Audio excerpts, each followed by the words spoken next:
Boa tarde, pessoal. Como vocês estão? Boa tarde a todos e a todas. Espero que vocês estejam bem. Hoje vamos começar mais uma live ou transmissão ao vivo, como vocês prefiram chamar. E o assunto de hoje é mapas geoambientais.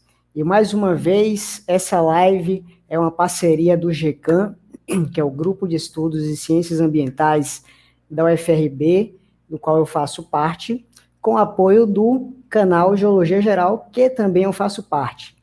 Não quero abraçar o mundo, certo? São dois veículos de divulgação que faço parte, coincidentemente, certo? E aí, como eu já falei, o assunto de hoje é mapas geoambientais. Deixa eu apagar aqui o já começa, porque a gente já começou, certo? Como falei, GECAM e Geologia Geral, em parceria em mais essa live. Deixa eu tirar aqui o copo para eu não derrubar. Mais uma live que tem emissão de certificados, certo?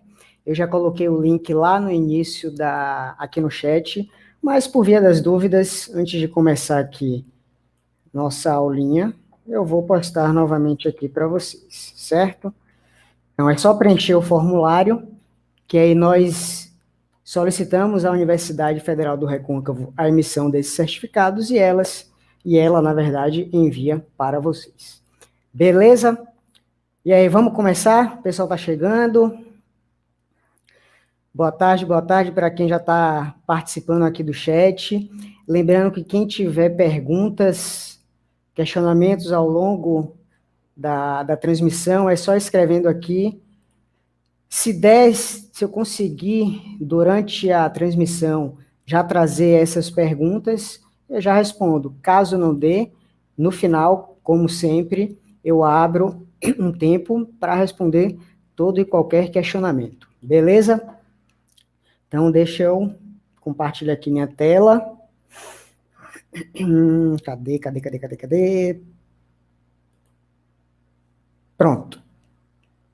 Então, o assunto de hoje é mapas geoambientais, e a gente colocou um subtítulozinho nessa transmissão, que foi Técnicas, Fundamentos e Aplicações de um Mapeamento Geoambiental. Só que antes de falar, propriamente dito, de um mapeamento geoambiental, eu acho que vale a gente conceituar alguns termos prévios e que vale para todo e qualquer tipo de mapa. E os dois primeiros são o que são mapas e qual a importância dos mapas. Por que isso? Quem é meu aluno sabe que eu gosto muito de conceituar os termos, porque a partir do momento que a gente conceitua os termos, a gente consegue interpretar, consegue assimilar, consegue entender melhor os processos que norteiam aquele termo e aquele conceito. Então, mapa nada mais é um mapa geral, estou falando de todo e qualquer tipo de mapa. Mapa é uma representação gráfica visual de uma determinada porção do espaço, de uma região, certo?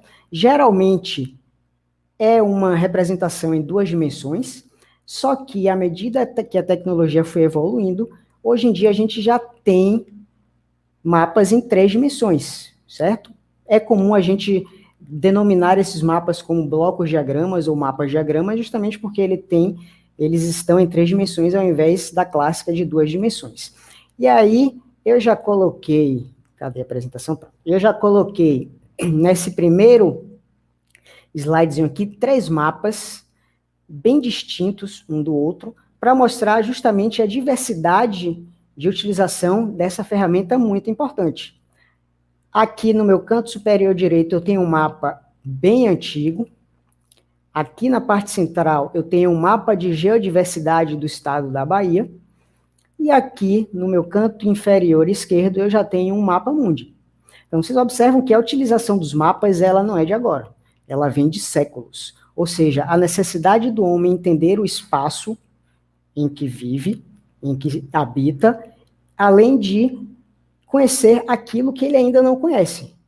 A gente tem vários exemplos, por exemplo, da época das navegações, onde mapas eram feitos à medida que as viagens eram realizadas, e esses mapas serviam justamente para futuras viagens àqueles locais. Ou seja, a utilização de mapas não é de agora, ela é de muito tempo atrás. Aqui a gente tem um mapa mundi, onde dá uma noção geral de todos os países que existem no nosso planeta, e aqui já é um mapa de geodiversidade do estado da Bahia, mostrando as compartimentações relacionadas a determinadas características de cada porção do nosso estado, certo? E por mais que as pessoas não tenham noção disso, todos nós utilizamos mapas, certo? E por que a gente utiliza mapa? Para se localizar, para medir distâncias, para compartimentar áreas similares, para comunicação e para o conhecimento e interpretação da relação do uso e ocupação do solo do homem naquele meio físico. Ou seja, o mapa ele é extremamente utilizado por nós, seres humanos, certo? E por mais que as pessoas não tenham noção disso, todo mundo utiliza. E aí eu trago aqui essa imagenzinha que todo mundo conhece desse aplicativo, que é o Google Maps, para mostrar justamente que todos nós utilizamos mapa. Quando a gente quer ir em algum lugar que a gente não sabe chegar, o que a gente faz? Usa o Google Maps. Quando a gente vai pedir um serviço de táxi, né? No caso um Uber ou um 99 táxi ou outra empresa, o que a gente faz? A gente acessa o aplicativo e o aplicativo vai fazer uma medição de rota, de onde você está, para onde você quer chegar, e aí vai localizar o motorista mais próximo. Ou seja, a gente está utilizando ferramentas do mapeamento para o nosso usufruto. Ou seja, todos nós utilizamos mapas. Por mais que a gente nem todo mundo tenha essa noção, todos nós utilizamos. E só o ato de, quando chegamos em um lugar, a gente procurar compreender o espaço em que estamos, não deixa de ser um mapeamento. A gente só não está passando para o papel, mas a gente está realizando ali um mapeamento, mesmo que mental, de toda aquela região. Quando a gente chega numa casa nova, quando a gente chega no museu, a gente sabe onde é que está a saída, onde é que está a entrada, onde é que está o banheiro, onde é que está a sala, onde é que está todos os locais, porque a gente já fez um mapeamento prévio do ambiente em que eu estou, para a partir daí me localizar à medida que eu for me movimentando, certo? Então o mapa ele tem inúmeras utilidades, como essa que eu comentei, e essas utilidades têm acompanhado a evolução do ser humano e da humanidade ao longo do tempo, certo? E aí, a ciência responsável por produzir, por divulgar e por conceituar, ter aquela concepção inicial, é justamente a cartografia. E aí a cartografia ela vai usar, basicamente, inicialmente, dois tipos de métodos. Observem que eu tenho aqui no slide, essa imagem daqui de baixo, essa foto, é um afloramento rochoso, certo? E uma pessoa aqui. Ou seja, essa pessoa queria estudar este afloramento e conseguiu chegar até esse afloramento. Do outro lado, eu tenho nessa figura aqui à direita, um navio que está emitindo determinado tipo de onda no interior do nosso planeta, certo? E aí, o resultado proveniente da reflexão dessas ondas, o ser humano aqui em cima vai analisar. Ou seja, ele não teve acesso a esse material, só que ele está conseguindo interpretar o que tem aqui embaixo. O que eu quero dizer com isso? A cartografia utiliza-se muito dessas técnicas. Primeiro, que é uma técnica chamada de técnica direta, ou método direto, que é aquele onde eu tenho acesso àquilo que eu quero estudar, certo? Então, se eu for fazer um mapeamento, vamos supor, do campus da UFRB, que é onde eu ensino, eu posso sair andando pelo campus da UFRB e fazer um mapeamento e fazer análise direta, ou seja, eu estou tendo acesso àquilo que eu quero estudar, certo? Em contrapartida, aqui do outro lado, eu tenho uma técnica indireta, ou seja, um método indireto. Vamos supor que eu estou em minha casa ou na UFRB trabalhando, certo? Só quero fazer um trabalho de mapeamento da vegetação, do desmatamento, por exemplo, que tem ocorrido na floresta amazônica. Eu não vou conseguir sair daqui, de onde eu estou, até a Amazônia para fazer esse levantamento. O que é que eu vou fazer? Vou adquirir imagens de satélite e, através dessas imagens, eu vou fazer o meu trabalho. Ou seja, eu não fui até a Amazônia. A Amazônia, entre aspas, veio até mim através das fotografias aéreas ou imagens de satélite. Ou seja, eu utilizei de um equipamento, no caso um satélite, ou um avião ou drone, que fotografou a área, e aí a imagem que este equipamento registrou chegou até mim e eu utilizei como uma ferramenta para realizar o meu trabalho. Certo? Então, a cartografia ela se utiliza muito de técnicas diretas e técnicas indiretas. Técnicas essas que eu vou comentar ainda ao longo dessa transmissão. Então, ainda relacionado a mapas gerais e a cartografia, um dos elementos fundamentais de todo mapa, e que muitos alunos de graduação quebram muito a cabeça com isso, é a escala. O que é a escala? A escala é uma representação, seja ela numérica ou gráfica, mostrando a relação entre a distância no meu mapa e a distância no local real. Ou seja, nessa escala numérica aqui de cima, eu tenho 2,25 mil. O que eu quero dizer com isso? Eu quero dizer que 1 centímetro no mapa equivale a 25 mil centímetros no espaço real. Ou seja, se eu pegar uma régua e medir no mapa que tem essa escala a 1 centímetro, se eu for andar aquele percurso na área de estudo, eu vou caminhar 25 mil centímetros, o que dá 250 metros, certo? Então, a escala numérica, ela é posta sempre em centímetros. Já a escala gráfica, que é essa aqui de baixo, parece que meu mouse está com um problema de tremedeira, mas é porque eu fico tentando encontrar ele aqui, viu, galera? Então, já na escala gráfica, o que a gente tem é 1 centímetro, cada barrinha dessa equivale à distância de 1 centímetro, certo? E aqui em cima eu tenho uma marcação. E essa marcação, ela não precisa ser necessariamente centímetros, como na escala numérica. Ela pode ser em metros, pode ser em quilômetros, pode ser em milímetros. Vai depender da escala que eu estou trabalhando. E aí vem algo muito importante. Quando a gente vai fazer um trabalho de mapeamento, a gente tem que sempre definir qual é a escala de trabalho. E quando a gente diz qual é a escala de trabalho, é justamente essa tabela aqui, bem simplificada, mostrando o tamanho da escala, o que ela representa, né, e o valor da escala numérica. E aqui alguns exemplos dos seus usos. Então, se eu vou trabalhar, por exemplo, se eu quero fazer um trabalho com muito detalhamento, então eu vou trabalhar com um mapa de escala grande. E quando eu digo escala grande, significa que eu estou falando que na escala numérica, o meu denominador, ele é pequeno. Se eu vou trabalhar com a escala pequena, no meu denominador, o valor, ele é grande. Observe que eu tenho essa inversão, certo? Quando a escala é grande, o denominador pequeno. Quando a escala é pequena, o denominador é grande.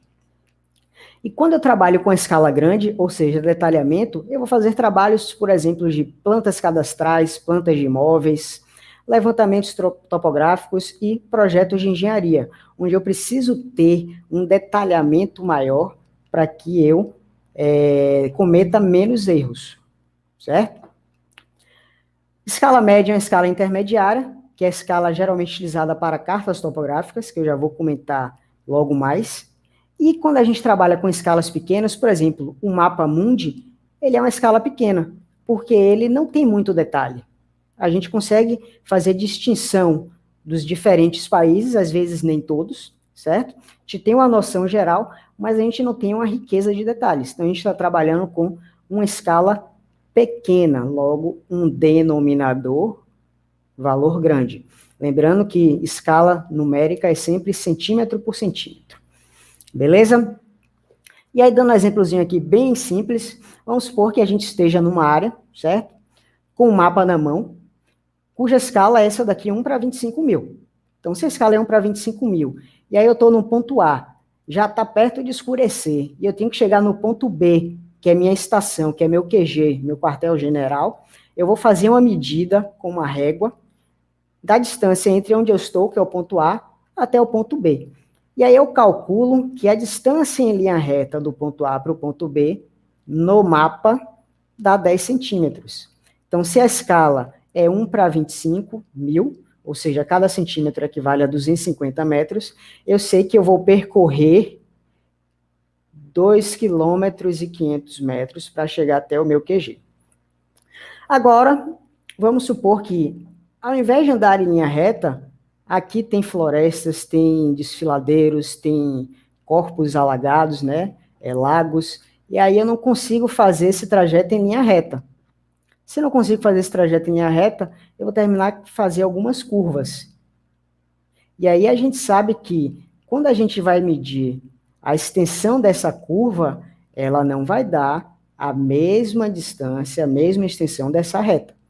Então, eu calculei e descobri que são, na verdade, 12 centímetros a distância do ponto A para o ponto B que eu vou ter que percorrer. Ou seja, eu vou andar, ao invés de 2.500 metros, eu vou ter que andar 3 quilômetros, certo? E aí vocês podem estar se perguntando, tá, mas fazer uma análise dessa em linha reta é fácil. Eu pego uma régua, meço lá um ponto para o outro, a régua é reta, né? E aí eu tenho uma medida. Mas como o meu caminhamento ele é cheio de curva, como é que eu vou fazer essa medida no mapa? E aí a gente tem um macete aqui para vocês, a gente tem duas possibilidades. A primeira, que é mais, entre aspas, complexa, mais demorada, é medir cada fragmento de reta do meu traçado. Então, eu meço uma reta daqui para aqui. Aqui, como já começa a fazer curva, eu já começo a medir pequenas retas, e no final essas pequenas retas geram essa curva. Observe que é um trabalho muito maior. Daqui para cá, outra reta, daqui novamente o mesmo princípio, aqui uma outra reta, aqui outro princípio, aqui outra reta. Dá muito mais trabalho? Dá. É possível calcular assim? É. Só que aí a gente que trabalha em campo, e utiliza mapas em campo, a gente tem uma técnica muito bacana. A gente pega um cordão, ou um cadastro, ou uma linha, e aí mede com essa linha, uma vez que a linha ela é maleável, ela é flexível, a gente coloca essa linha exatamente em cima, cadê minha mão? Exatamente em cima dessa linha, depois estica essa linha, e aí mede o tamanho dela numa régua. Então essa é a distância do ponto A para o ponto B. E aí eu medi o tamanho dessa linha, deu 12 centímetros, é a distância que eu vou percorrer. Exatamente o que Rony falou aqui, o velho barbante. Então, quem trabalha em campo é sempre interessante levar um pedaço de barbante, um pedaço de linha, um pedaço de corda fina, que nessas horas de aperto pode salvar e pode auxiliar a gente a saber o quanto a gente ainda precisa caminhar para chegar no ponto que a gente pretende. Beleza?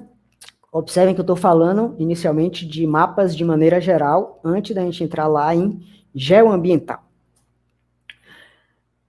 Só que aí, antes da gente começar a falar de mapeamento geoambiental, que é o foco dessa transmissão aqui, a gente precisa conceituar, olha aí de novo com conceitos, alguns termos que fazem parte da expressão final mapa geoambiental. E o primeiro termo deles é geoambiental. Tirando o mapa, a gente vai falar só de geoambiental. E o que é geoambiental? O que é que significa esse termo? Esse termo, na verdade, foi criado para designar ou para denominar aqueles cientistas ou profissionais das áreas das geociências, geólogos, geógrafos, não me vem aqui outro na cabeça, mas geofísicos e tantos outros profissionais das geociências que trabalham fazendo essa relação entre meio físico, que é o que a gente aprende na academia, como geólogo, como geógrafo e como geofísico e outras áreas das geociências, fazer a relação do meio físico, que a gente aprende, com o uso e ocupação pelo ser humano. Então, a partir do momento que eu, geólogo, passo a analisar a relação de meio físico com uso e ocupação desse espaço por nós homens, eu estou fazendo já um trabalho geoambiental, que é justamente o objetivo desse estudo, é fazer essa análise e fornecer essas informações sobre a relação do homem com o meio ambiente, certo? E para que a gente faz isso? A gente faz isso para buscar sempre um melhor aproveitamento das áreas que nós estamos, entre aspas, a palavra certa não seria invadindo, mas utilizando. Ou seja, fazer um melhor aproveitamento das áreas que nós estamos utilizando, certo? E aí, a partir do momento que eu sei o que é o geoambiental e sei os objetivos do estudo geoambiental, a gente vai para o terceiro termo, que é o zoneamento geoambiental. Então, a partir do momento que eu tenho informações variadas do meio físico, geologia, pedologia, geomorfologia, recursos hídricos, hidrogeológicos, climas e tantos outros que eu vou comentar mais para frente, eu consigo analisar feições homólogas homogêneas e a partir daí eu faço justamente diferentes compartimentações, que nem está aqui nesse mapa, não se preocupem em tentar ler, é só para vocês terem uma noção de diferentes compartimentos, onde cada compartimento desse apresenta características próprias específicas, independente da sua posição no mapa. O que eu quero dizer com isso?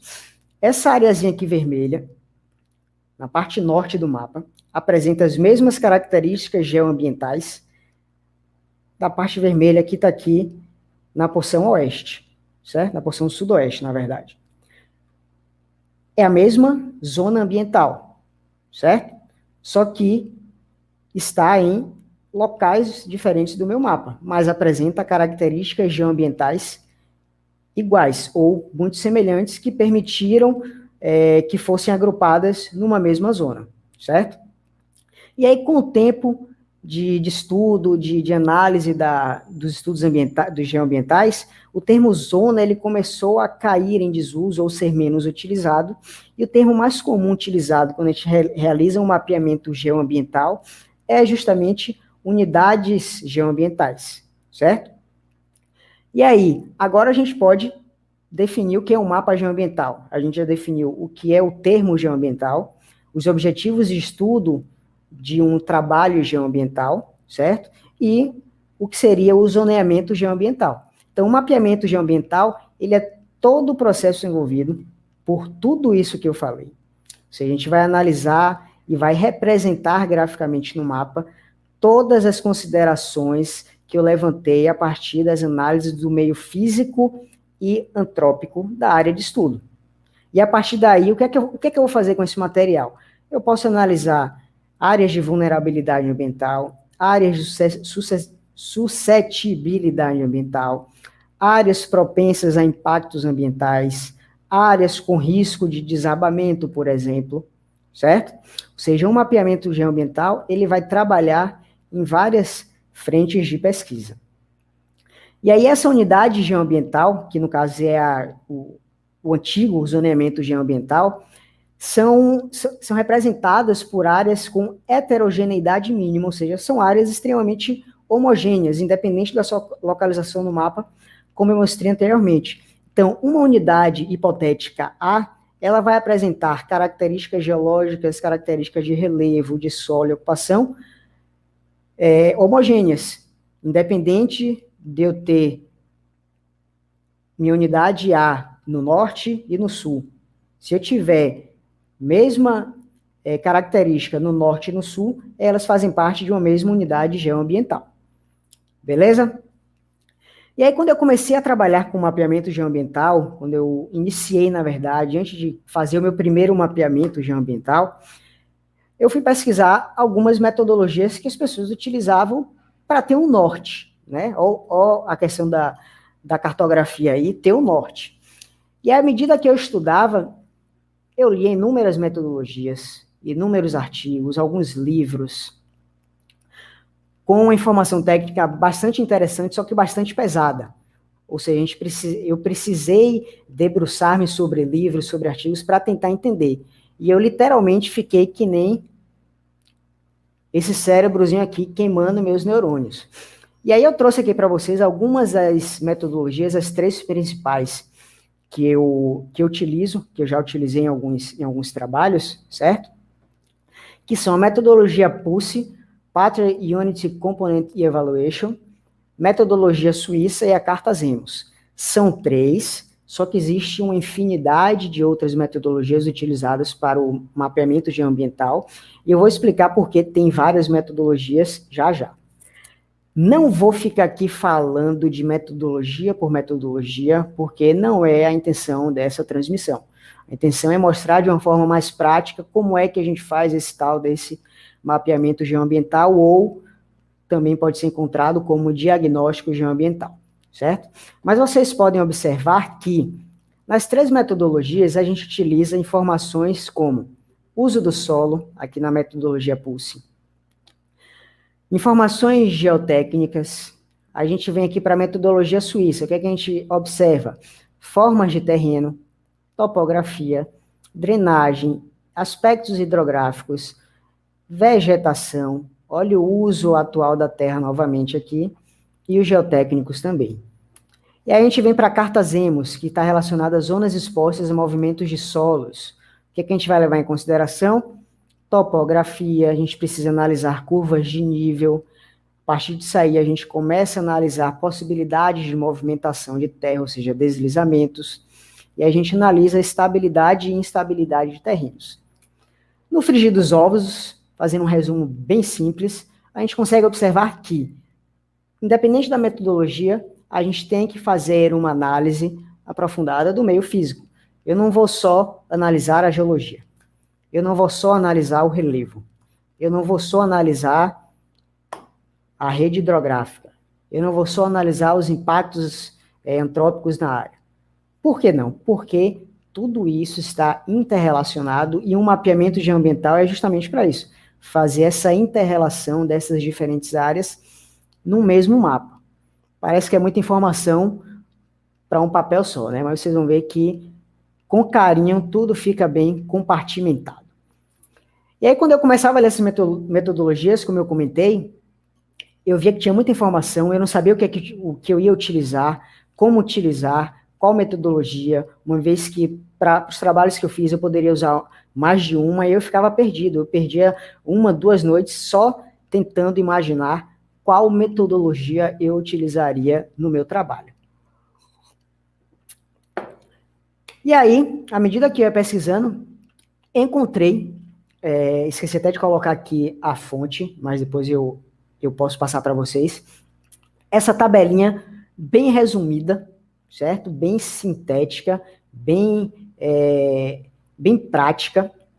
E aí eu fiz exatamente a cara desse cachorrinho, fiquei feliz pra caralho. Por quê? Porque toda aquela tempestade de ideias que eu tinha na cabeça, aquele monte de informações, eu consegui encontrar resumido nessa tabelinha e que funciona perfeitamente para diferentes tipos de trabalhos geoambientais. Então, eu tenho duas análises. Eu tenho análise analítica, no meu lado esquerdo, e eu tenho análise sintética, do meu lado direito. Então, se eu vou trabalhar com elaboração de mapas temáticos, com avaliação de elementos de mapas temáticos, uma análise com enfoque geossistêmico e uma elaboração de mapas de unidades de paisagem, eu vou trabalhar com a metodologia mais analítica, ou seja, vou analisar mais aquele meu mapa. Em contrapartida, se eu vou começar a fazer um mapa de unidades homogêneas, vou avaliar essas unidades a partir de fotoanálise, olha o método indireto aqui, a técnica indireta, vou analisar, assim, fazer uma análise mais aprofundada, com ênfase nas características geológicas da minha área, e a partir daí elaborar, por exemplo, um mapa de geodiversidade, então eu já vou para uma metodologia mais sintética. Observem que o termo sintético não quer dizer resumido, certo?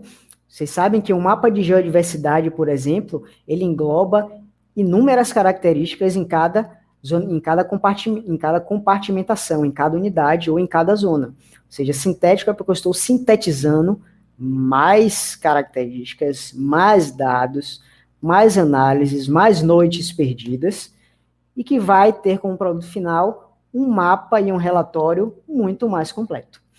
Então, quando eu vou fazer um trabalho geoambiental, a primeira coisa que eu tenho que fazer é isso. Além de definir a área de trabalho, é definir o que é que eu quero estudar naquela minha área. Tudo certo? E aí, do fim para o início, uma vez que o título da nossa transmissão era Técnicas, Fundamentos e Aplicações, eu já trouxe para cá, para a parte inicial dessa transmissão, aonde se aplica um estudo geoambiental. Por que eu trouxe para cá? Porque à medida que eu trago para o início e mostro para vocês as inúmeras áreas que esse mapeamento se aplica, vocês já conseguem entender a importância de se estudar a relação meio físico e uso e ocupação do solo, certo? E aí vocês vão compreender melhor o passo a passo daqui em diante dessa transmissão. Então, o mapeamento geoambiental ele é importante para mineração, para agricultura, para saúde pública, moradia, urbanismo, defesa civil, transporte, turismo, meio ambiente e planejamento. Tá, eu quero descobrir se tem um determinado minério em determinada área. Eu vou fazer só um mapeamento geológico? Inicialmente, posso até, sim, só fazer um mapeamento geológico. Encontrei o minério que eu queria? Encontrei, massa. Vou começar a explorar? Vou, mas espera aí. Antes de começar a explorar, eu preciso fazer um mapeamento geoambiental para entender, além da geologia, os outros aspectos do meio físico que ocorrem naquela área, bem como as ações antrópicas que ocorrem naquela área, antes de fazer a minha extração. Ou seja, não é só eu chegar, fazer um mapeamento da geologia da área e sair furando o subsolo, a subsuperfície. Não, eu preciso fazer uma análise integrada da minha área antes de fazer a minha mineração propriamente dita. Não vou falar de todos, vou só citar aqui alguns, certo? Defesa civil. Não sei se o professor Henrique Assunção está aqui assistindo a transmissão, mas ele que trabalha muito com a área da geotecnia, ele sabe muito bem a importância não só do estudo geológico e geotécnico para análises de instabilidade de terrenos, bem como a análise de um trabalho geoambiental. Eu sei a geologia, sei o solo, eu preciso saber se tem vegetação naquela região, qual vegetação tem, por que eu preciso saber disso, por exemplo? Porque essa vegetação, ela pode me ajudar a estabilizar o meu terreno. Em contrapartida, eu posso ter uma vegetação que não vai me ajudar em nada a estabilizar o meu terreno. Ou seja, eu já inseri um terceiro atributo que eu preciso analisar, além da geologia e da geotecnia, a vegetação. Eu preciso saber o solo. Se eu sei a geologia, eu posso inferir e consigo inferir qual é o tipo de solo da minha região, certo? Preciso saber o clima da minha região. O professor Vinícius, climatologista, já entrou aqui na nossa transmissão, sabe muito bem disso. A importância do clima que vai interferir nos outros atributos do meio físico. Ou seja, são várias vertentes, várias variáveis que eu preciso analisar para fazer um trabalho de defesa civil que está buscando analisar áreas propícias a escorregamentos, certo? Então, citei o exemplo da mineração, citei o exemplo da defesa civil, e isso vale para todos esses listados. Eu só não vou estudar especificamente aquilo que eu quero, eu preciso ter uma análise do todo, e quem me permite isso é o estudo integrado geoambiental. E aí, antes da gente entrar no mapeamento geoambiental, que eu sei que todo mundo quer ver o passo a passo de como é que a gente faz esse mapeamento geoambiental, eu acho bem interessante eu trazer mais alguns termos e conceitos que a gente utiliza e começou a utilizar de maneira indiscriminada, certo? E a gente termina se esquecendo o que é que significa cada termo desse. A gente termina dizendo que é tudo a mesma coisa, só que na verdade não é. A gente utiliza termo de risco ambiental, impacto ambiental, dano ambiental, vulnerabilidade ambiental, e muitas vezes a gente acha que é tudo a mesma coisa, só que na verdade não é. E aí eu trouxe aqui o conceito de cada um, que é justamente para a gente ter uma ideia de hierarquia de cada conceito desse. Então, inicialmente, a gente tem o risco ambiental. O risco ambiental, ele é definido como uma probabilidade de uma determinada área sofrer ou entrar em desequilíbrio. Ou seja, a minha área, ou a área, o meio físico está em equilíbrio, está em equilíbrio, só que ela já está iniciando aquele processo de possibilidade de entrar em desequilíbrio. Então, eu digo que a minha área está em risco ambiental. Não entrou em desequilíbrio, mas ela está propensa a entrar em desequilíbrio ambiental. A partir do momento que essa minha área, que eu estou estudando, ela entra em desequilíbrio, eu já posso dizer que a minha área está impactada. ou seja, ela deixou de estar propensa e agora o fato se consumou. Então, ela entrou em desequilíbrio ambiental. Ou seja, aquela minha área está sofrendo um impacto ambiental, certo? Lembrando que risco, impacto e dano e vulnerabilidade ambiental, a gente sempre associa à ação antrópica. Perfeito. Só que muitas vezes a própria natureza, ela imprime a uma determinada área impactos, danos e vulnerabilidade ambiental, única e exclusivamente pelo próprio processo dinâmico do nosso planeta, certo? Deixar esse parêntese dentro desse grande parêntese. Então, voltando aqui ao impacto ambiental, quando uma área está impactada, a gente tem duas possibilidades. Uma é ela voltar ao seu estágio natural ou inicial sem intervenção do homem, ou seja, o desequilíbrio ele cessa, e a partir desse momento a área consegue se regenerar sozinha.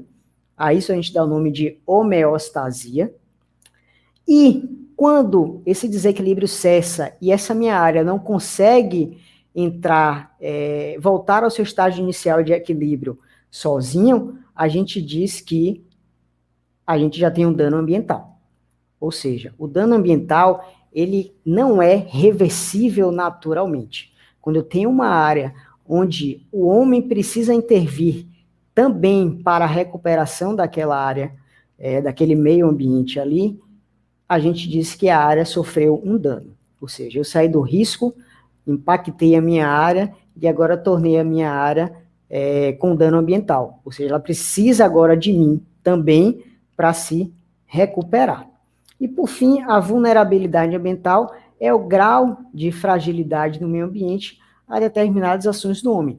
E aí a gente sabe que tem determinadas áreas que são mais frágeis do que outras. Por exemplo, áreas de mata ciliar são frágeis, áreas de dunas móveis são frágeis, áreas de regiões de manguezais são áreas de grande fragilidade. Ou seja, é uma área que tem uma vulnerabilidade ambiental alta, porque o grau de fragilidade é extremamente elevado caso o homem passe a interferir nela. Beleza? Vamos lá. Então, tudo isso aí que eu falei, eu venho com essa perguntinha. Quais aspectos, então, um mapeamento geoambiental precisa analisar? E aí eu diria simplesmente que são todos os aspectos que um mapeamento precisa analisar. Mas aí vocês vão fazer, porra, bicho, aí você lascou com tudo. Como é que eu vou analisar tudo e o que é tudo? O que são todos? Então, como eu falei anteriormente, quando a gente vai fazer um mapeamento geoambiental, a gente vai precisar analisar a geologia, ou seja, os aspectos litológicos, aspectos mineralógicos, aspectos tectônicos e estruturais da minha área. A gente vai precisar analisar aspectos climáticos da minha área, sistema de hidrografia e hidrogeologia, lembrando que hidrografia são as águas de superfície e hidrogeologia são as águas de subsuperfície. Além disso, a gente vai analisar, e tem que analisar também o relevo, pedologia, vegetação e uso e ocupação do solo. Sim, é muita coisa. Só que o tipo de mapeamento que eu vou fazer, o objetivo do meu trabalho, vai determinar quais aspectos eu vou me concentrar mais, certo? Se eu vou trabalhar, eu quero fazer um trabalho para determinar a suscetibilidade a aspectos erosivos de uma determinada área, eu tenho que analisar o clima da minha área, tenho que analisar a geomorfologia da minha área, tenho que saber a geologia que comporta aquela minha área, certo? O uso e a ocupação do solo existe de que nível? Então, eu tenho que hierarquizar esses aspectos e ir analisando um a um, certo? Vocês já estão observando que é um trabalhozinho não complicado, mas complexo. A gente precisa analisar não só uma característica, mas várias características e, no fim, que é interrelacionar tudo isso, certo? E aí, como fica sempre mais fácil analisar fluxogramas, a gente tem, portanto, um primeiro nível de informações básicas, que no caso seria a geologia, que está aqui, análise de litologias e lineamentos estruturais, e aspectos climáticos, precipitação e temperatura. Ou seja, com isso daqui, eu já posso gerar um trabalho prévio, eu ainda não fui para campo, não fiz mapeamento, não fiz nada, certo? Isso aqui são informações básicas. Eu posso ter uma ideia prévia da minha área de estudo. E por que as informações o primeiro nível das informações básicas são geologia e clima? Porque a geologia, ou seja, o fundamento ou o embasamento da minha área é a geologia, associada com o clima da minha área, essa relação entre geologia e clima vai afetar todos os outros aspectos que eu vou estudar. Seja ele vegetação, seja ele solo, seja ele regime de hidrografia e hidrogeologia, seja ele uso e ocupação do solo. Então, essa relação geologia e clima, ela é de fundamental importância e são essas duas características que determinam as características das áreas, de diferentes áreas no nosso planeta, certo? E aí a gente tem o segundo nível de informações já baseado no primeiro nível, que foi geologia e clima. A gente já começa a analisar estudo de relevo ou geomorfologia, a gente começa a analisar estudo de rede de drenagem, ou seja, bacias hidrográficas, e a gente começa a analisar materiais inconsolidados. O que seriam materiais inconsolidados? A formação de solo, certo? A partir do momento que minha geologia, as minhas rochas, chegam à superfície e entram em contato com o clima aqui da nossa superfície planetária, eu começo a ter ocorrência dos processos exógenos, intemperismo, erosão, que faz com que a minha rocha se desestabilize, se desequilibre, e passe, então, a dar origem a um solo, ou um material inconsolidado, certo? E, por fim, que é o terceiro nível de informações, seriam justamente análise de feições superficiais e características marcantes, ambientais marcantes, que está relacionado à vegetação, e o uso e ocupação dessa minha área. Então, observem que, com fluxogramazinho simples, eu mostrei tudo aquilo que a gente precisa analisar. Lembrando novamente que eu vou focar em determinadas informações a depender do tipo de mapeamento geoambiental que eu vou fazer, o objetivo do meu mapeamento. Beleza? E aí, meus alunos, geralmente, quando chegam nessa hora, fazem essa cara aí. Bora mapear. Só que aí eu, macaco velho, mas não tão velho assim, vou dizer, calma, jovem gafanhoto. A gente precisa fazer um checklist. E aí, qual é esse checklist? Primeira coisa, a gente já definiu aqui, hipoteticamente, uma área a ser mapeada? Já, beleza. Já definimos o que vou mapear? Já, beleza. A escala de mapeamento, que eu falei alguns slides atrás? Já, beleza. Então, já defini minha área, o que eu quero mapear, os objetivos do meu mapeamento, e já defini minha escala de trabalho. Massa. Bora mapear? Não. Por quê? Já fez levantamento de base bibliográfica e base cartográfica? Se você não fez ainda um levantamento de base bibliográfica e base cartográfica, você ainda não vai mapear. Por que não vai mapear? Porque eu canso de falar isso para os meus alunos. A gente não vai para um campo sem conhecimento prévio da área que eu vou estudar, por mais inédita que ela seja. Por que não? Porque senão eu vou chegar lá e vou ficar com aquela cara de paisagem, olhando para tudo e entendendo nada. Então, a gente precisa ter, mesmo que básico, uma noção da área que eu vou estudar. Uma noção da geologia, uma noção da vegetação, uma noção do tipo de solo, uma noção do clima, porque isso vai me fazer com que eu faça essa relação de todos esses aspectos, e quando chegar lá no campo, eu vou conseguir começar a conjecturar tudo isso na minha cabeça e na minha caderneta, e começar a interpretar o ambiente que eu estou estudando, a área que eu estou estudando ou mapeando. Ou seja, aluno meu não vai para campo sem ter uma base bibliográfica e cartográfica o suficientemente boa para chegar no campo e ficar com aquela cara de, não sei o que é que eu vou fazer aqui. Não rola, beleza? Isso aí serve para todo mundo. Isso é muito importante porque economiza tempo nosso. A gente já chega no campo, já ó, safo, já sabe o que é que, já imagina o que é que vai encontrar, e aí a partir daí torna o trabalho muito mais objetivo, dinâmico e eficiente. Beleza? Então vamos lá. Começando aqui um fluxogramazinho, um outro fluxograma, já mostrando um passo a passo do mapeamento geoambiental. E aí eu já vou utilizar em alguns slides um mapeamento que eu fiz há alguns anos, certo? Em uma determinada área, que foi somente um mapeamento geoambiental para analisar a vulnerabilidade, uso e potencial da região pelo homem. Tranquilo? Então vamos lá. Primeira coisa, a gente já definiu a pesquisa e já definiu a área de mapeamento, como eu já falei anteriormente, massa.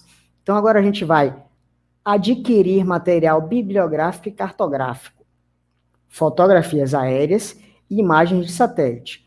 Olha aí as técnicas indiretas entrando em ação. Eu ainda não fui para campo, mas eu vou começar a interpretar e a ter noção da minha área de estudo antes de chegar lá, certo? Então, é meter cara no livro, é meter cara na tela do computador para ler artigo, para ler dissertação, para ler tese da área, ou de áreas correlatas ou áreas próximas daquela que eu vou estudar. Eu já começo a ter noção daquilo que eu vou encontrar quando for para campo. E aí você não cai de paraquedas no campo, certo? E aí aqui do lado a gente tem duas imagens. Essa daqui é um fragmento de uma carta topográfica, certo? E aqui é uma imagem de satélite daqui de Salvador. Aqui, no caso, para vocês se situarem, é a Arena Fonte Nova, e aqui é o Dique do Tororó. Aqui, um trecho da Baía de Todos Santos. Ou seja, eu tenho aqui dois aspectos que a gente utiliza muito, que são a carta topográfica, extremamente importante, e é sempre importante ter em mãos uma carta topográfica quando a gente vai para campo, certo? E aqui uma imagem de satélite, também muito utilizado para fazer uma análise prévia da minha área a ser estudada, minha área-alvo. Beleza? E aí vocês observam que nessa carta topográfica eu tenho um monte de linhazinha marrom. Essas linhazinhas marrons são o que a gente chama de curvas de nível. E cada curva de nível, cada curva de nível representa pontos com a mesma altitude, ou seja, essa linha aqui que eu estou percorrendo com o mouse apresenta sempre a mesma altitude. Vamos supor que seja 600, certo? E aí eu chego aqui, nessa segunda linha, ela já vai representar uma altitude diferente dessa primeira, só que em toda a extensão dessa minha linha, o valor da altitude é sempre o mesmo. E por que que isso é importante? A partir das curvas de nível, como vocês podem observar nessa imagem aqui do Rio de Janeiro, aqui Pão de Açúcar e Morro da Urca, com as curvas de nível eu consigo confeccionar um perfil topográfico da minha área, e a partir daí eu começo a ter uma análise, uma ideia de relevo e geomorfologia da minha área de estudo, certo? O que é muito importante. Por quê? Porque eu pego uma imagem de satélite ou uma fotografia ou um mapa, ele está em duas dimensões. A partir do momento que eu tenho acesso a essas curvas de nível, eu já consigo interpretar diferentes cotas, diferentes altitudes nessa minha área de estudo. E programas mais modernos permitem não só realizar esses perfis topográficos simples em duas dimensões, como também modelos digitais de terreno ou modelos digitais de elevação em três dimensões. E aí a gente consegue ter uma ideia da área de estudo, ou seja, eu consigo observar que eu tenho aqui uma área mais baixa, um vale, eu tenho aqui uma região mais montanhosa e aqui também uma região mais montanhosa, certo? Aqui provavelmente eu tenho algum rio percorrendo essa parte mais baixa, ou seja, com técnicas indiretas, sem ir para campo, eu já tenho uma ideia do que é que eu vou encontrar lá, beleza? Por isso que é importante a gente estudar também antes de ir para campo. Não é ir para campo no oba-oba achando que chegar lá vai resolver tudo. Se for assim, chegar lá não vai resolver nada e vira geoturismo, só passeio, certo? E outra ferramenta muito utilizada, eu acredito até que está caindo um pouco em desuso, a galera mais antiga gosta muito de utilizar como eu, são as fotografias aéreas. Observe aqui, eu tenho duas fotografias, e nelas eu tenho feições iguais. Ó. Nessa, eu tenho aqui esse meandro aqui do rio, antes de desaguar no oceano, que é a mesma coisa que eu tenho nessa foto, certo? Então, as fotografias aéreas, elas são retiradas, na verdade, elas são fotografadas utilizando-se aviões, vantes ou drones ou qualquer outro veículo, né, que voe a determinada altitude e que permita, e que tenha uma máquina fotográfica que permita tirar essas fotografias sequenciais. Antigamente, a gente utilizava muito, quer dizer, a gente não, né? Os órgãos competentes se utilizavam muito de aviões tripulados, ou seja, ia uma pessoa assim, um piloto, num avião a uma determinada altitude, e essa altitude é determinada de acordo com a escala da fotografia, certo? E aí é tirando as fotografias sequenciais, ele fazia um plano de voo, e esse plano de voo inteiro, praticamente em linha reta, fotografando sequencialmente a superfície do nosso planeta. E aí, com o advento da tecnologia, a gente já tem hoje veículos não tripulados, como drones e como vantes. A gente coloca a rota no programa, no aplicativo do aparelho, dá o play, dá o start, e aí ele levanta voo, faz a sequência que a gente solicitou e aí retorna. Mesmo método, só que utilizando equipamentos diferentes. E aí, quando a gente tem esse material em mãos, o que é que a gente faz? A gente faz a estereoscopia, que é esse nomezinho estranho que está relacionado a esses equipamentos, que a gente dá o nome de estereoscópios de espelho. Esse daqui é o estereoscópio de espelho tamanho grande, digamos assim, né, para utilização em mesa. E a gente também tem um pequenininho, tipo esse daqui que está em minha mão, certo? Então, com esse aparelhozinho aqui, a gente consegue projetar a imagem 2D dessas fotografias aéreas em 3 dimensões. Mas como é que se faz essa mágica? Se lembra que eu comentei, vou voltar aqui rapidinho, que as imagens são sequenciais? Então, quando a gente faz imagens sequenciais, obrigatoriamente a gente vai ter feições iguais aparecendo em fotografias diferentes. E aí, a partir do momento que a gente, olhando pelo equipamento estereoscópio, a gente junta as imagens embaixo, uma sobrepondo a outra, a gente gera uma imagem em 3 dimensões. E essa imagem em 3 dimensões, ela é útil porque nos dá a noção, lembrando que tudo isso eu estou fazendo sem ir para campo, nos dá a noção de relevo, de sistema de drenagem, de possíveis lineamentos estruturais, ou seja, a parte de geologia estrutural, vegetações, áreas inundadas, uso do solo, onde é que eu tenho cultivos de agricultura, onde é que eu tenho pastos, onde é que eu tenho adensamentos populacionais. Ou seja, isso me dá uma ideia, essa projeção em 3 dimensões me dá essa ideia de poder analisar todas essas características simplesmente no meu laboratório, com esse equipamento e com essas fotografias aéreas. Beleza? Então, base bibliográfica, base cartográfica. A partir daí, eu já posso começar a pensar em mapear, certo? E aí eu trago aqui para vocês um exemplo, já mostrando que isso não é coisa de cinema, certo?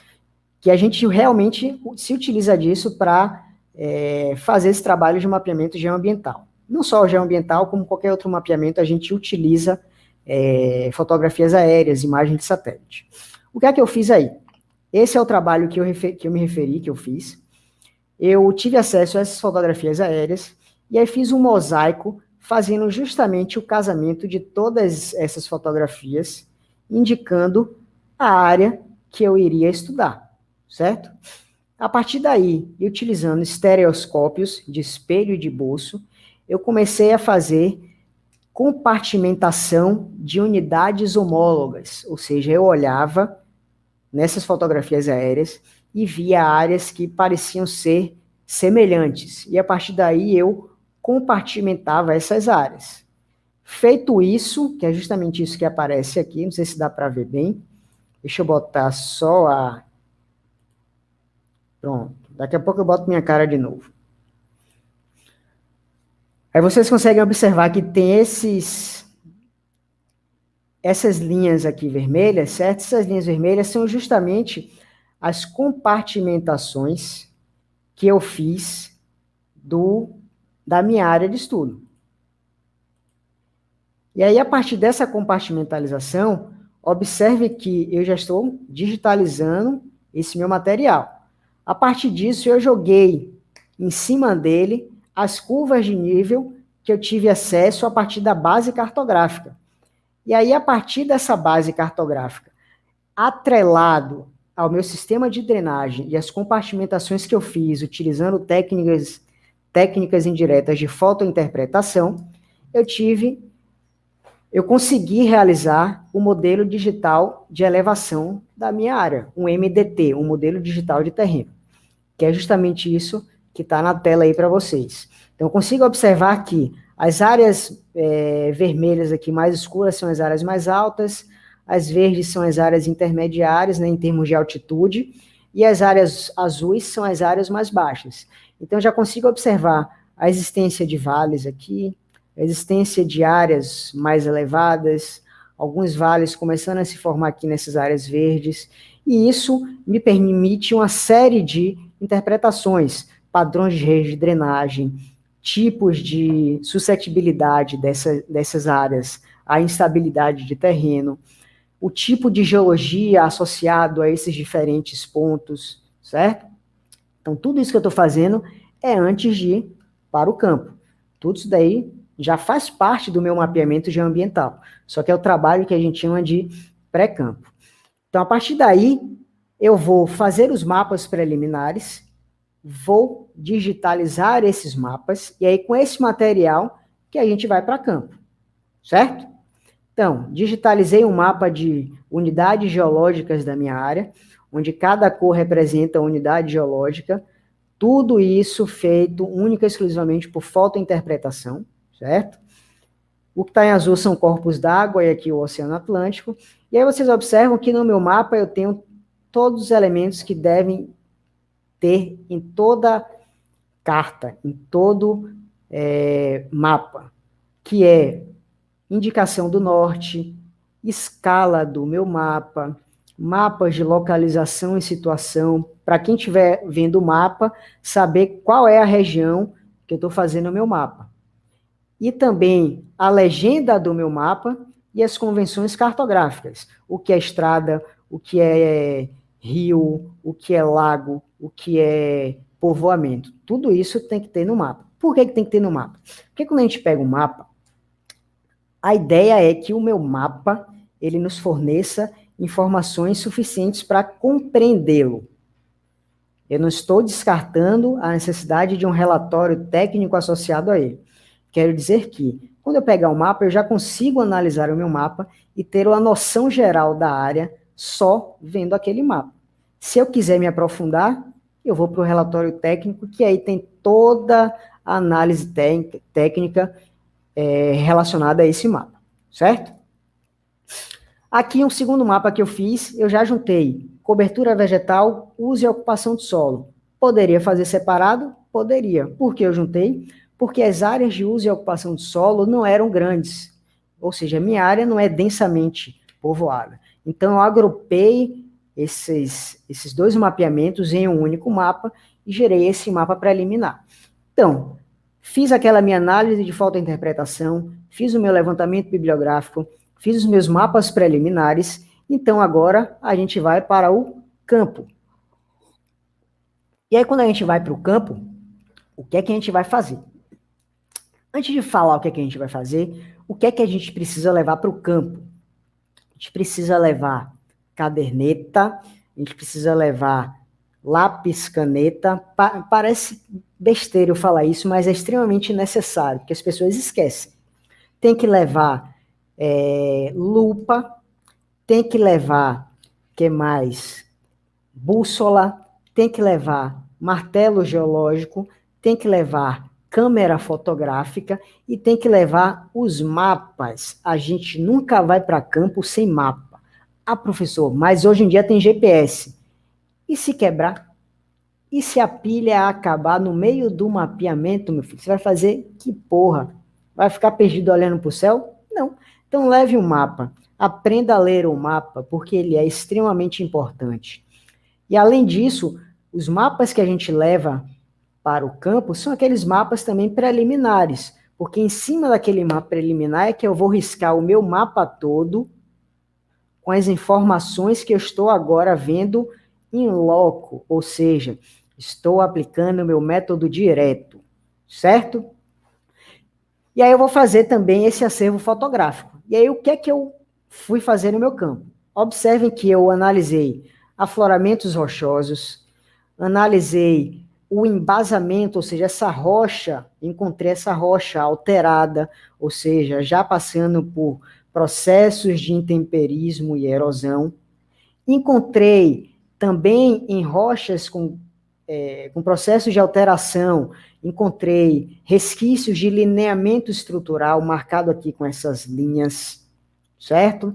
Consegui identificar áreas sofrendo processos erosivos, consegui observar blocos de sedimentos que se desprenderam de cotas mais altas e se depositaram em cotas mais baixas, consegui fazer separação de unidades sedimentares, ou seja, eu vou para campo para me certificar daquilo que eu já fiz em laboratório, um trabalho pré-campo, e para enriquecer mais ainda esse meu mapeamento.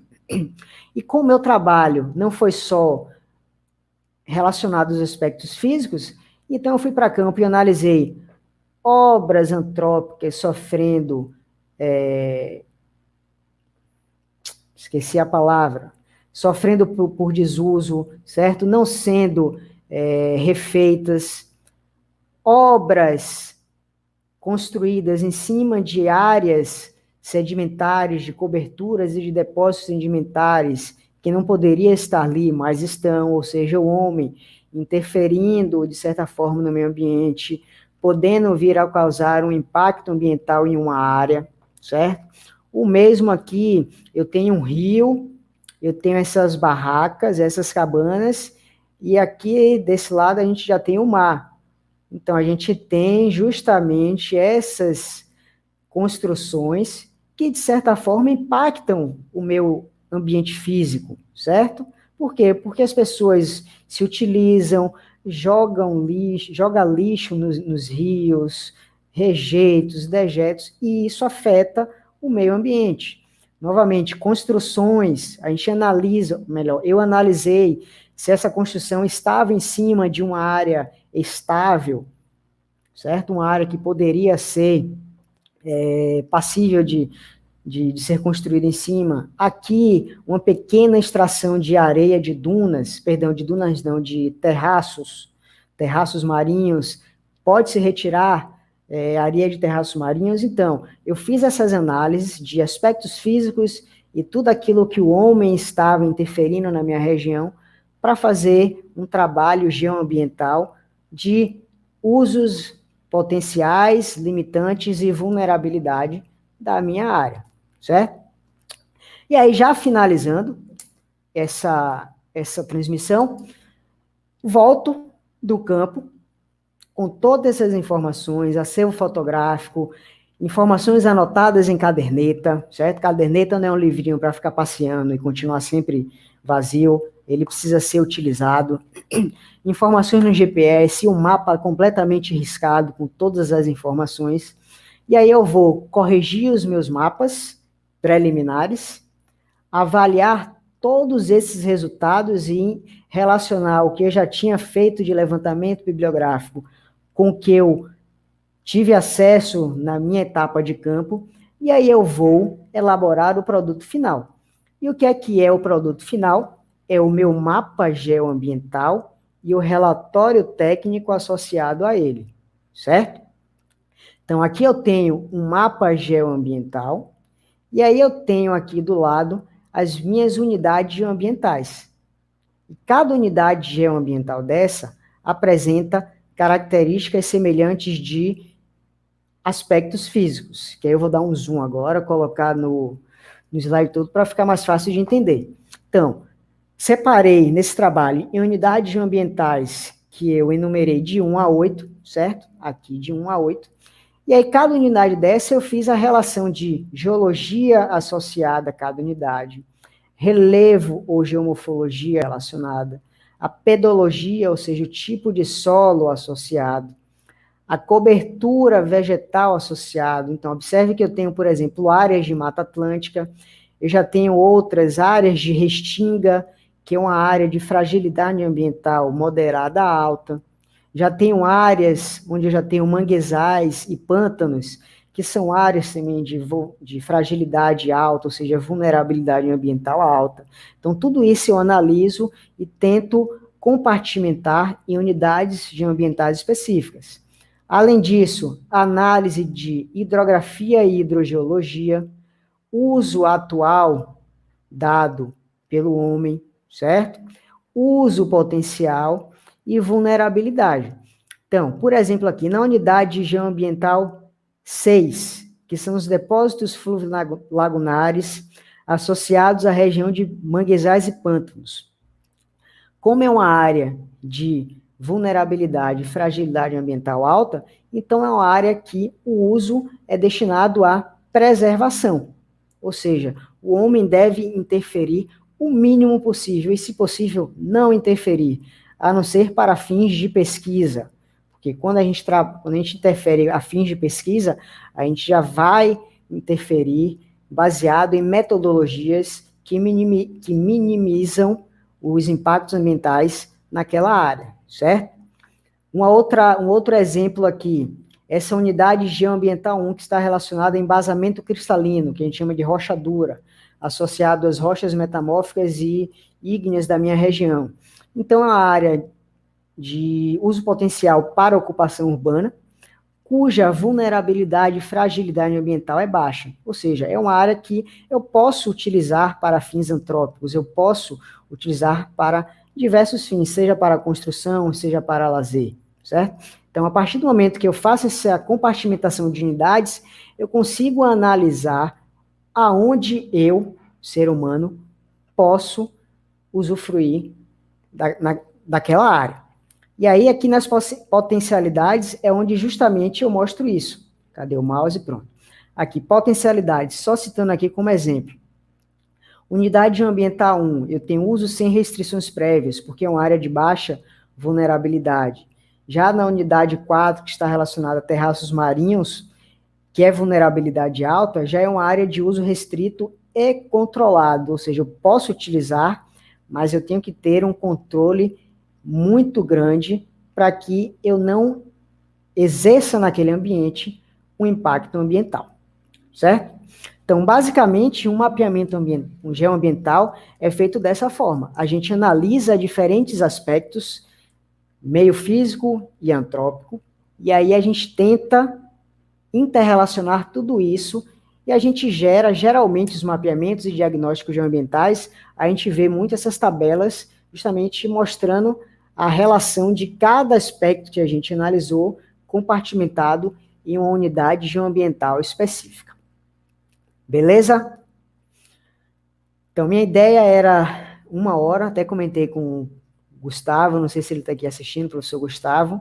Minha ideia era live de 1 hora, no máximo 1h10, e tá aí, 1h10 de live, porque quando a gente começa a passar demais disso, a gente começa a encher a paciência e aí não gosta, certo?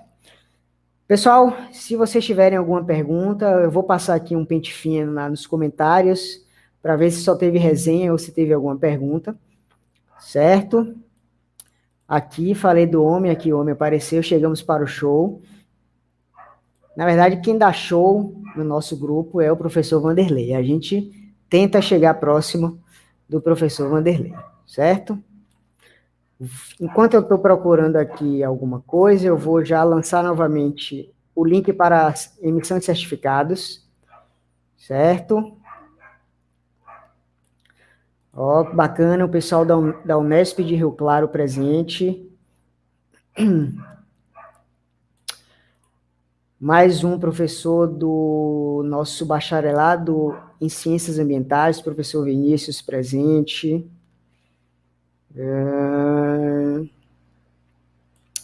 Geise Correa. Boa tarde, professor. Quais os programas você usa no mapeamento? Então, eu utilizo bastante o ArcGIS, acho que é usado por praticamente todos que trabalham com mapeamento. E ultimamente eu tenho utilizado muito para edição e não para mapeamento. Eu tenho utilizado muito o Corel e o Adobe Illustrator. Mas para mapeamento em si, eu utilizo muito o ArcGIS porque ele me dá as ferramentas suficientes para eu realizar um mapeamento geoambiental. Então, tudo aquilo que eu mostrei, MDT, a parte de digitalização, confecção dos mapas, parte de curva de nível, tudo aquilo ali eu faço utilizando o ArcGIS. Fotos com escalas, isso aqui, ó, Rony falando que fotos com escala é importantíssimo, já que eu falei de escalas, quando a gente vai para campo, já aproveitando, quando a gente for tirar foto de alguma coisa que vai compor o relatório, a gente sempre coloca uma escala. E o que é a escala? A escala é algo que a gente tem noção do tamanho. Pode ser uma pessoa, certo? E é comum a gente utilizar na legenda da escala a altura aproximada da pessoa, certo? Porque as pessoas têm diferentes estaturas, mas a gente pode utilizar, por exemplo, lapiseiras como escala, a depender do que a gente vai tirar foto. Pode utilizar réguas, tem inclusive escalas próprias para isso, cadernos, cadernetas, martelos geológicos, então tudo aquilo que a gente tem uma noção de tamanho, a gente utiliza quando vai fotografar algo que vai compor o relatório, certo? Que mais aqui? Professor Isabel é quem entende de cartografia e geotecnologias do nosso grupo. Eu estou aqui só dando pitaco, certo? Gustavo, quais aspectos você considerou mais importantes para separar suas unidades geoambientais no mapeamento apresentado? Qual cuidado devo tomar para compartimentar corretamente? Então, Gustavo, para compartimentar corretamente as características, no caso, homogêneas, né? Então, como eu falei lá no início, como o mapeamento geoambiental ele é utilizado e aplicado em diferentes áreas, mineração, meio ambiente, estudos de geotecnia, a gente vai analisar ou vai focar naquelas que mais se interrelacionam com o meu objeto de estudo. Então, se eu vou estudar, por exemplo, eu vou falar daqui a pouco do que eu utilizei no meu, mas eu vou usar outros exemplos. Se eu vou trabalhar com um mapeamento uma construção de estradas. Se eu vou fazer uma construção de estradas, o que é que eu preciso levar em consideração? O tipo de rocha, ou seja, o tipo de embasamento geológico da minha área. A partir daí, preciso analisar o tipo de solo que tem naquela minha área, porque eu não vou construir uma estrada em qualquer solo. Se eu tiver um solo que ele é facilmente inundado, ou um solo extremamente arenoso, se eu construir uma estrada e, a partir do momento que caminhões, por exemplo, que são os carros mais pesados, os automóveis mais pesados, começarem a utilizar essa estrada, logicamente o meu terreno vai afundar. Então, se eu vou fazer um estudo, uma análise para a construção de estradas, e eu já vou focar em aspectos geológicos, aspectos geotécnicos, aspectos pedológicos. No meu caso, como eu fiz um estudo de vulnerabilidade ambiental, o que é que eu analisei? Inicialmente eu fiz uma análise geológica, certo? A partir dessa análise geológica, eu consegui determinar, bem, eu sei que embasamento cristalino, ou seja, que a gente chama de rochas duras, metamórficas e ígneas, elas são mais resistentes, elas apresentam características reológicas, ou seja, geotécnicas, eficientes, satisfatórias, então eu sei que nessa área a vulnerabilidade ambiental é baixa. Então, a primeira coisa que eu fiz foi analisar geologia com vulnerabilidade, certo? Em contrapartida, quando encontrei depósitos de dunas, depósitos de terraços, inclusive as zonas de praias, eu observei que são áreas de vulnerabilidade ambiental mais elevada, certo? Então, a primeira coisa que eu fiz foi analisar geologia com vulnerabilidade. A partir daí, eu comecei a analisar outras informações. Clima, como o clima da região é quente e úmido, como é que ele vai interferir nos processos exógenos dessas rochas, intempéricos. Então, eu sei que o processo intempérico ele é muito maior em determinado tipo de rocha. Então, isso vai gerar um processo de vulnerabilidade ambiental maior. Então, inicialmente, geologia. Com isso, a partir do momento que eu fiz a relação com o clima, eu passei a analisar solo e a existência de vegetação nessas áreas, porque a gente sabe que a existência de vegetação ela é importante para a estabilidade do terreno. Então, basicamente, eu utilizei geologia, vegetação, o solo, que é o produto da geologia, e fiz essa análise com o uso e ocupação do solo.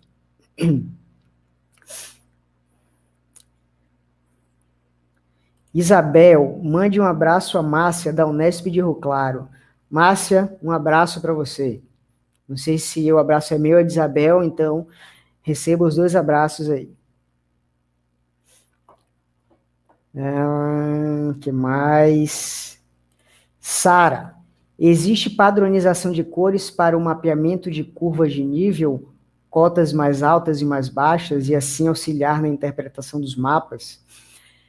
Então, a gente geralmente utiliza, quando a gente faz curva de nível, quando a gente vê um mapa cartográfico, uma carta topográfica, a curva de nível a gente sempre não, a gente está acostumado a utilizar a cor das linhas em marrom, certo?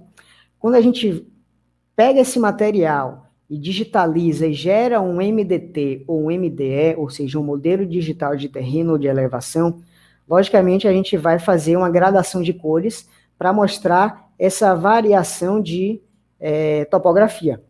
E aí, geralmente, cores mais escuras, marrons, pretos, a gente utiliza para topografias mais altas, e cores mais claras a gente utiliza para topografias mais baixas. Por exemplo, como eu utilizei no mapa, um verde ali na transição entre o laranja, entre o marrom e o azul, que era o mais baixo, ou seja, eu tinha do mais alto para o mais baixo, um marrom, um avermelhado, um verde e um azulado, ou seja, as cores mais escuras, topografias mais altas, cores mais claras, topografias mais baixas.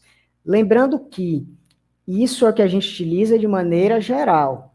É importante a gente, quando realiza ou produz um mapa de relevo, de modelo digital de relevo ou de elevação, a gente colocar uma escalazinha do lado, mostrando justamente essa relação de cor com as cotas, certo?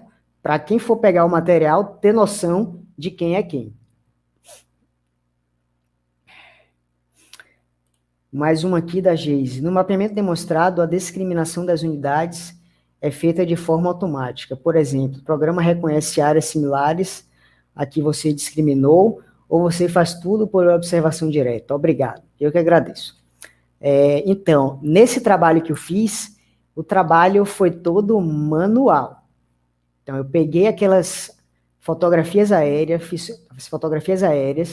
fiz toda a fotointerpretação na mão, ou seja, eu coloquei um papel vegetal e um papel filme para cobrir as fotografias e sair fazendo esse trabalho manual de todas essas zonas, separando todas essas zonas homólogas. O que é que eu fiz com esse material? Digitalizei, escaneei, levei para o ArcGIS. Quando eu levei para o ArcGIS, a primeira coisa que a gente faz no ArcGIS é georreferenciar o meu mapa. Então, georreferenciei o meu mapa e a partir daí eu comecei a digitalizar todas aquelas zonas homólogas. Ou seja, foi todo o processo manual. É possível fazer de forma automática? Desde que a gente tenha uma base preliminar e se utilize dessa base já digitalizada para fazer essa discriminação automática. Certo, Geise? Pessoal, acho que é isso. Deixa eu ver se eu pulei aqui alguma pergunta.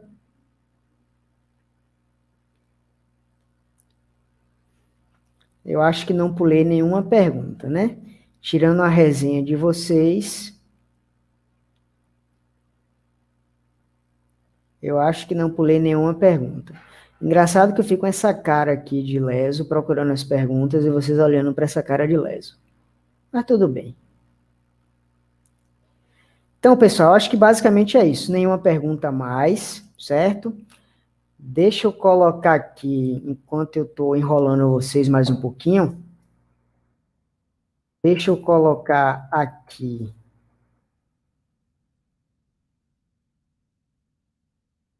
3 e-mails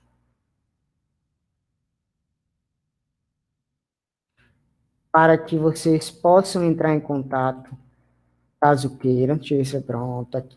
Tem 3 e-mails aí, 2 meus e um do GECAM, que é o Grupo de Estudos em Ciências Ambientais, que é que é o projeto de extensão do qual essa transmissão faz parte, certo?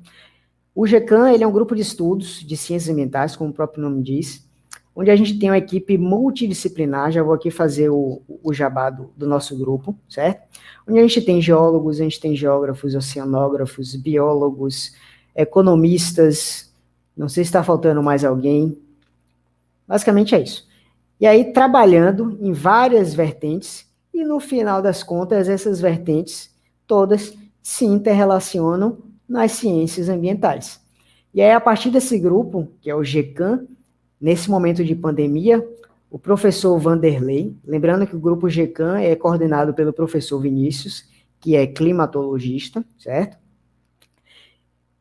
O professor Vanderlei teve a ideia, nesse momento de pandemia, de criar esse projeto de extensão que é o GECAM Online, que é justamente para tornar essa relação entre nós e o público, de maneira geral, mais próxima através dessas transmissões de inúmeros assuntos. Semana que vem, se não me engano, daqui a 2 semanas, a gente já vai ter outra transmissão do professor Vanderlei, certo? Que eu vou fazer a propaganda lá no canal do Geologia Geral, no Instagram, que é o @Geologia Geral, que é parceiro do GECAM, certo? Então, acho que já enrolei demais, certo?